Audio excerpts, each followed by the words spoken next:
Hello and welcome to cric chat Venkatesh.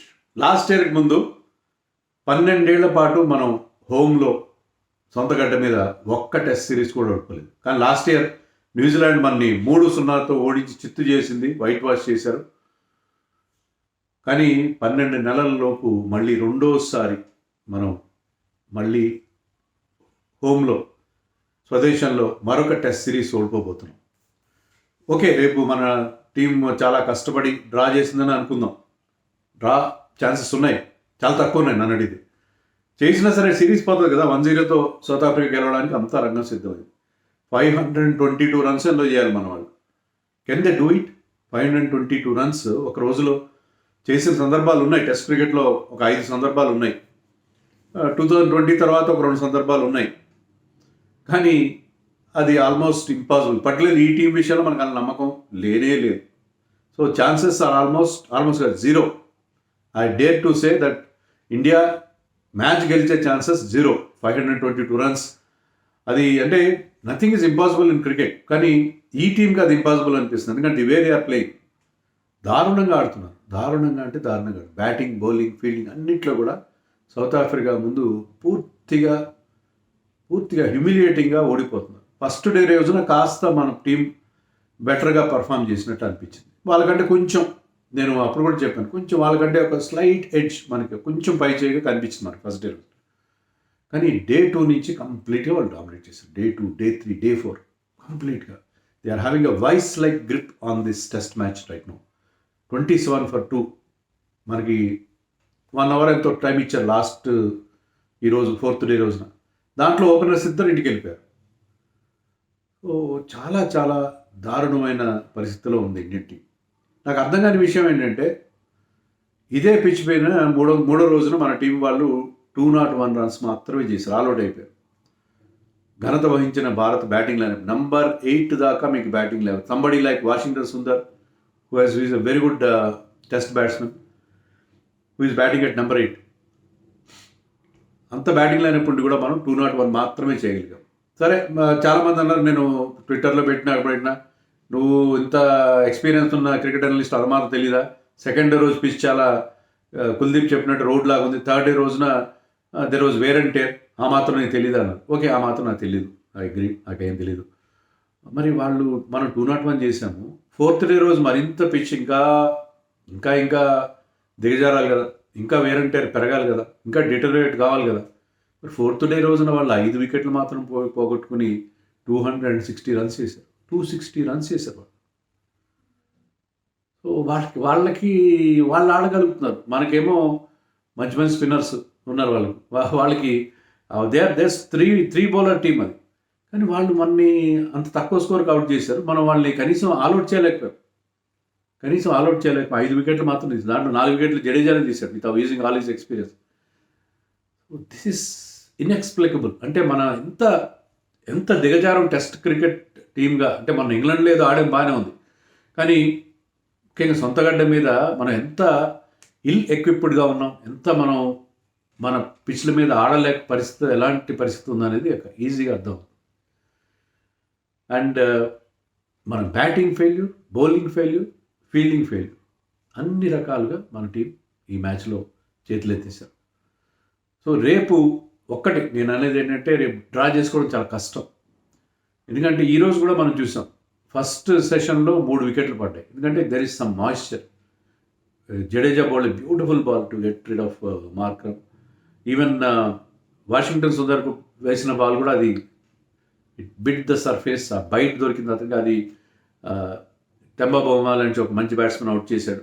So మనకి lunch అదే tea అంటున్నారు కదా, ఫస్ట్ సెషన్ అనుకోండి. ఫస్ట్ సెషన్లో 3 వికెట్లు వచ్చాయి. కానీ తర్వాత పిచ్ ఈజ్ అవుట్ అయింది. సో రేపు ఫస్ట్ సెషన్ చాలా ఇంపార్టెంట్. ఆల్రెడీ మన ఓపెనర్స్ ఇద్దరు వెళ్ళిపోయారు. ముఖ్యంగా రాహుల్ అవుట్ అవడం. రాహుల్ అంటే చాలా మంచి డిఫెన్సివ్ టెక్నిక్ ఉన్న player who can play long innings, అది పెద్ద దెబ్బ. అండ్ జైస్వాల్ ఫస్ట్ ఇన్నింగ్స్ 50 చేసిన జైస్వాల్, అతను అవుట్ అయిపోయాడు.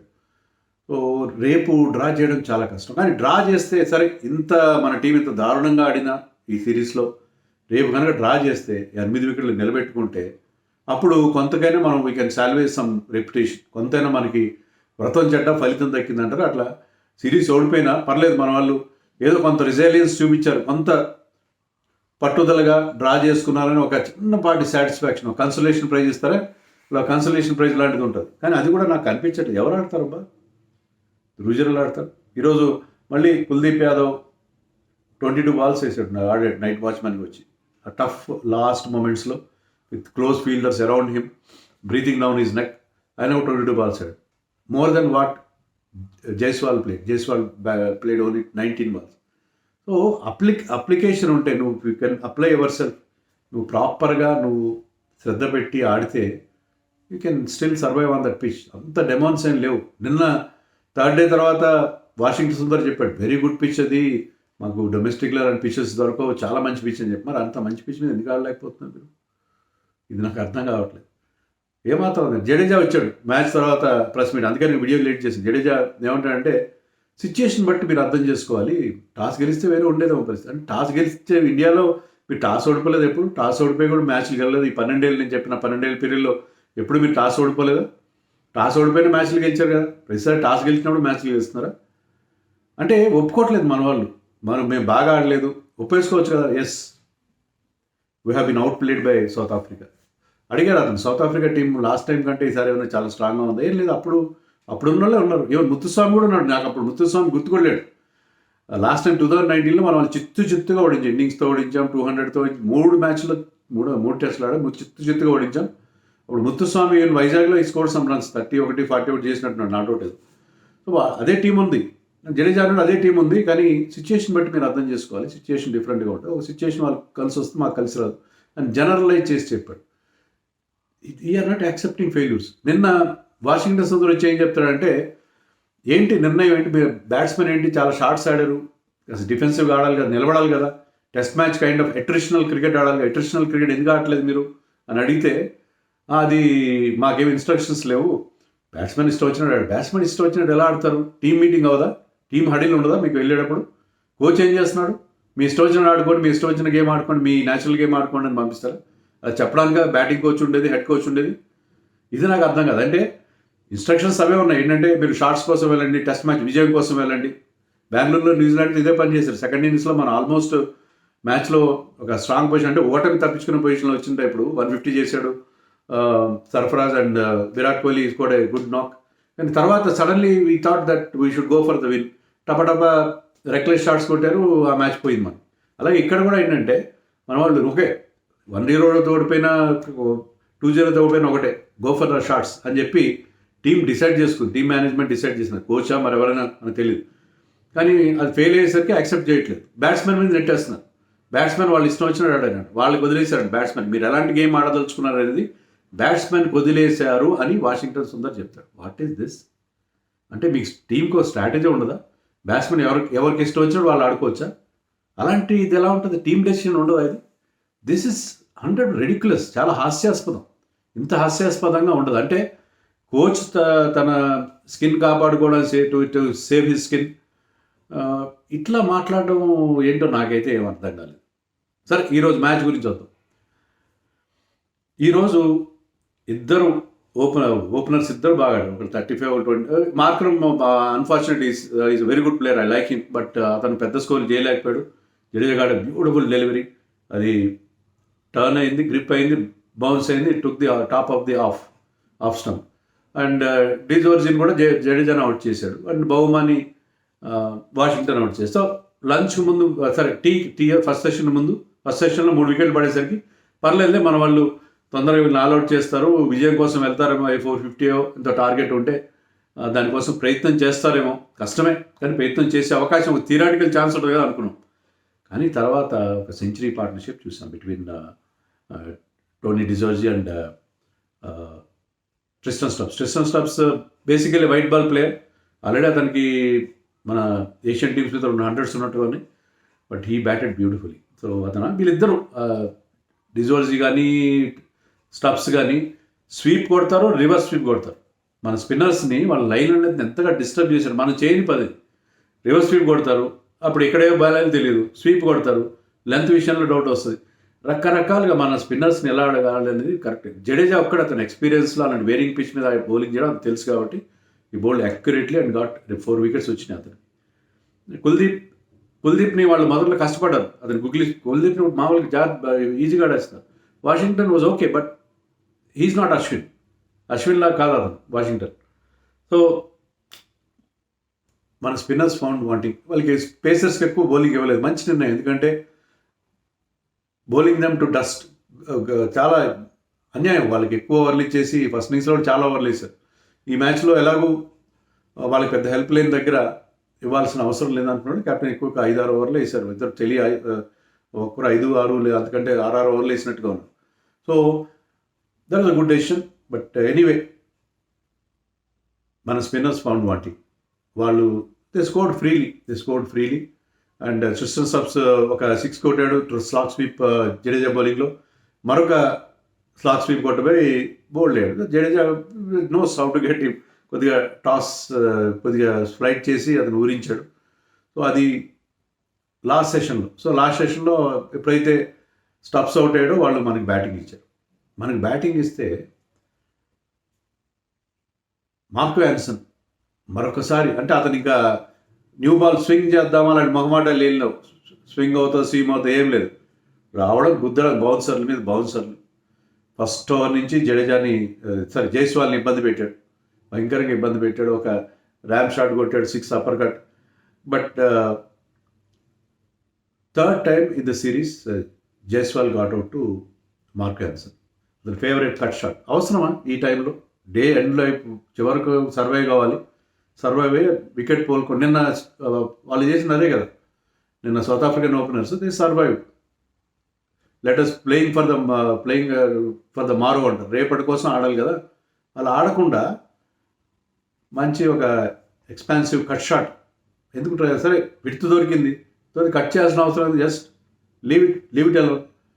అంటే రోల్ ఎలా ఇస్తున్నారంటే Jaiswal you go for your shots, Rahul you play 2 defence. Rahul 2 డిఫెన్సే అవుతున్నాడు ఫస్ట్ ఇన్నింగ్స్లో అయితే. ఇక్కడ కూడా అంతే. It was a beautiful ball from Simon హార్మర్.